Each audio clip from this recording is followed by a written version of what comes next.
Paneer bread pakoda બનાવવા માટે પેનમાં તેલ લઈ તેમાં જીરા અને હિંગનો વઘાર કરી તેમાં આદુ મરચાં લસણની પેસ્ટ એડ કરીશું.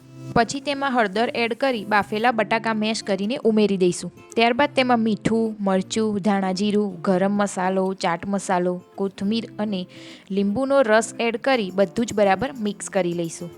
અહીં તમે લીંબુના રસની જગ્યાએ આમચૂર પાવડર પણ એડ કરી શકો છો. જો તમને મસાલો વધારે સ્પાઇસી લાગે તો તેની અંદર તમે શુગર પાવડર પણ એડ કરી શકો છો. ત્યાર પછી એક બોલમાં બેસન લઈ તેમાં અજમો, હિંગ, મરચું, મીઠું, બેકિંગ સોડા એડ કરી પાણી એડ કરી એક બેટર તૈયાર કરી લઈશું. ત્યારબાદ બ્રેડ લઈ તેના પર બનાવેલો માવો લગાવી વચ્ચે પનીરનો પીસ મૂકી તેને બેટરમાં ડીપ કરી તેલમાં તળી લઈશું.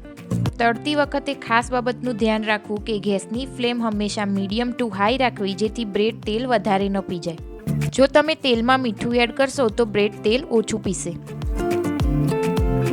હવે આપણા ટેસ્ટી બ્રેડ પકોડા તૈયાર છે. આવી જ નવી રેસીપી જાણવા માટે અમારી ચેનલને લાઇક, શેર અને સબસ્ક્રાઈબ કરો.